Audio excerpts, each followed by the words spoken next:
मजबूर होकर के संतों का भेष बना करके हरिहर गंगा मैया की तलहटी पर विराजमान होते हैं, यही भगवत कथा सुनने के लिए। बताया, हे महाराज, तुम वो भगवत कथा सुखदेव जी के मुख से सुन लोगे, तुम्हारा कल्याण होगा। ये तक्षक नाग तुम्हें डस जरूर लेगा, लेकिन तुम्हें नरक से बच जाओगे और स्वर्ग धाम तुम्हें प्राप्त होगा।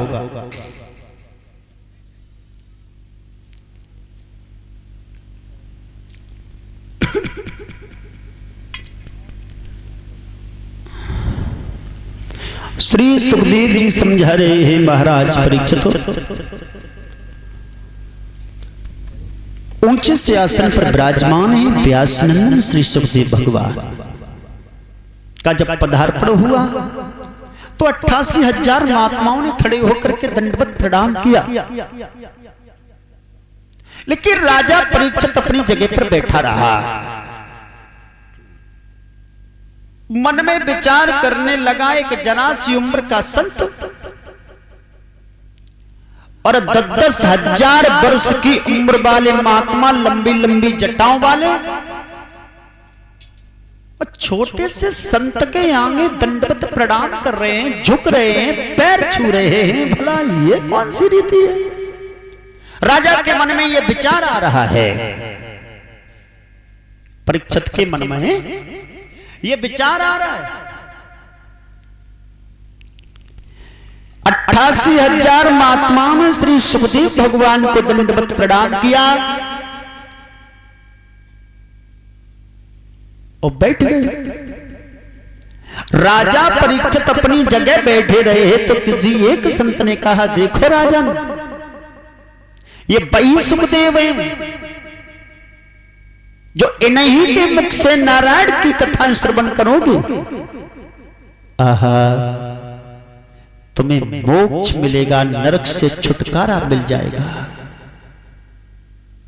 और तुम्हारे अंदर एक अभिमान है, ये शंका है।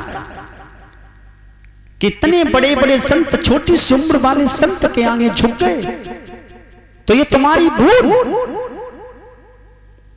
अरे विद्वान की कोई उम्र नहीं हुआ करती है,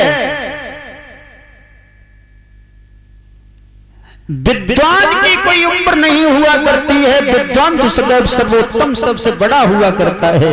अब विद्वान के आगे हमारा धर्म, हमारा कर्म बनता है झुक जाना, दंडवत प्रणाम करना। वही जिनके मुखार बिंदु से तुम भगवान नारायण की कथा को श्रवण करोगे, तुम्हारा ये पाप क्षय होने के बाद तुम्हारा उद्धार होगा। खड़े हो जाओ और झुक जाओ महाराज के चरणों पर। परीक्षित महाराज खड़े हुए, सुखदेव भगवान के चरणों में झुक गए, दंडवत प्रणाम किया, लेट गए, सर नवा दिया। सुखदेव जी ने उठाया, उठो राजा। चेहरा जब देखा तो चेहरा बड़ा उदास नजर आ रहा है।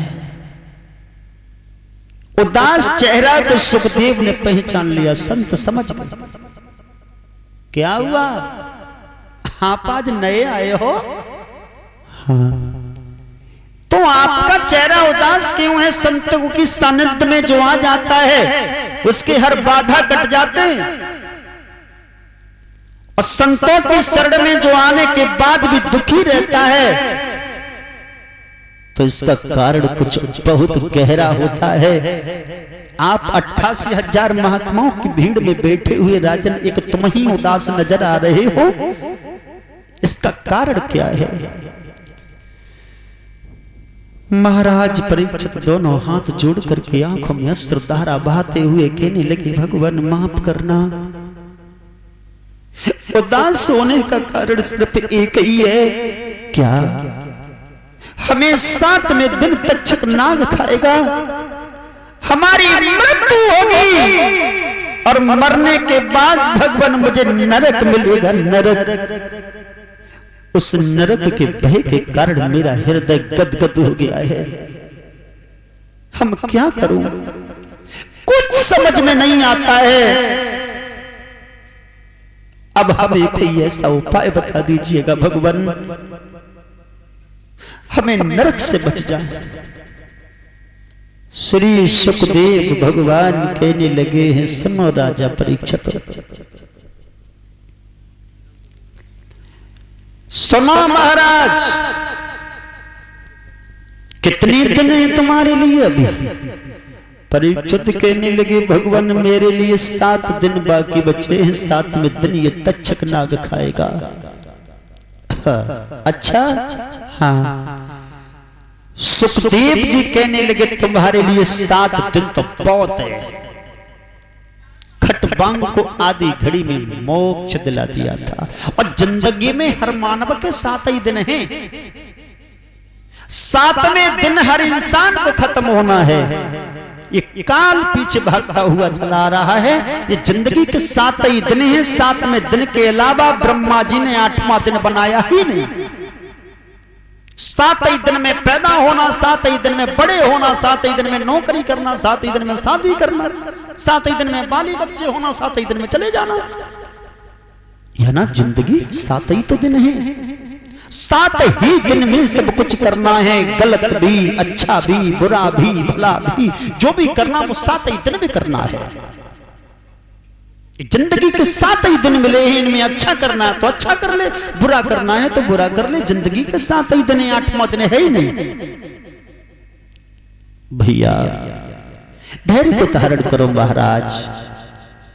आप अपना मन एकत्रित करते हुए, इंद्रिय कर्मेंद्रियों को अपने बस में करते हुए हमारे सामने पद्मासन लगा करके बैठो, और पद्मासन लगा करके भाव विधोर होकर के हमारी वाणी पर ध्यान दो। हमारी हर एक शब्द को सुनना। जिंदगी के 7 दिन बहुत है। विश्वास करो भगवान पर, विश्वास करो संतों पर। जिंदगी के 7 दिन तो बहुत है। आधी घड़ी में मोक्ष प्राप्त हो जाएगा। अब बड़े ध्यान से कथा सुनना महाराज। श्री सुखदेव जी समझा रहे हैं, महाराज परीक्षित, कथा सुनने से पहले हम तुम्हें सबसे पहले ये बताते चले कि कथा सुनने के नियम क्या होते हैं। परीक्षित कहने लगे, महाराज के कथा सुनने के नियम भी हुआ करते हैं। हाँ, कैसा नियम? बोले सुनो, कथा सुनने का सबसे पहला नियम है, वक्ता के आगे श्रोता बड़े भाव विधोर होकर के शांति स्वरूप से बैठेगा। कथा का रस उस ही श्रोता को प्राप्त होगा। भगवत कथा में, भगवान की कथा में कभी झूठे नहीं बैठना चाहिए।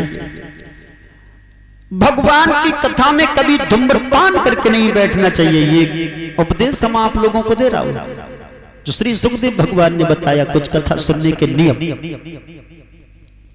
भगवत कथा में, भागवत में कभी भी मानव को, सत्संग में कभी भी मानव को अशुद्धता पूर्वक नहीं बैठना चाहिए। पंच स्नान करके कथा सुनना चाहिए। पंच स्नान, दोनों हाथ, दोनों पैर और मुंह धुल करके बड़े प्रेम से बैठना चाहिए।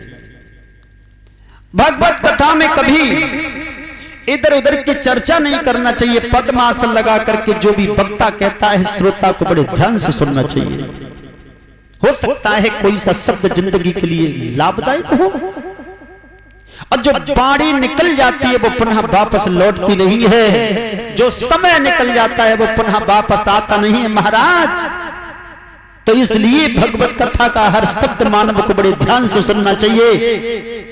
और उस श्रोता का फर्ज ये बनता है, वक्ता के मुख से कभी गलत भी निकल जाता है तो श्रोता को कभी गलत शब्दों को ध्यान नहीं देना चाहिए। गलत बातों को उसी जगह छोड़ देना चाहिए, और अपने मतलब की जिंदगी की जो बातें, उन बातों को ग्रहण कर लेना चाहिए, उन्हें ही पर अमल करना चाहिए। वो तो श्रोता है। ये तो 100 बातें अच्छी कहता है वक्ता, एक बात कभी गलत भी निकल जाती है तो दुनिया वालों से गलत बात का ऐसा तूफान बना देते हैं कि मामला बड़ा टेढ़ा पड़ जाता है। आज का श्रोता बड़ा एडवांस हो गया। श्रोता एक प्रकार का नहीं होता है।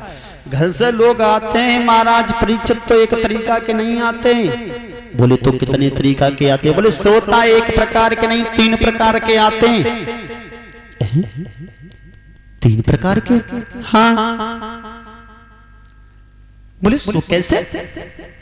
तो राजा परीक्षित को श्री सुखदेव भगवान समझा रहे हैं, सुनो महाराज, कथा सुनने जो आते हैं सबसे पहली प्रकार के श्रोता हुआ करते हैं। और श्रोता एक प्रकार के नहीं, 3 प्रकार के होते हैं। पहले श्रोता, दूसरे श्रोता, तीसरे सोता। श्रोता, श्रोता और सोता, ये 3 प्रकार के होते हैं। और इन तीनों प्रकार के श्रोताओं के काम भी अलग अलग हुआ करते हैं कि हर लोग कथा तो सुनने आते हैं, पर हर लोग कथा नहीं सुनते। हर लोग, हर आदमी घर से आता तो है कथा सुनने, लेकिन हर व्यक्ति कथा नहीं सुनता है। ये 3 प्रकार के श्रोता यहां बैठे हैं, तो तीनों प्रकारों के मत अलग अलग हैं। कोई किसी के लिए आया है तो कोई किसी के लिए आया है।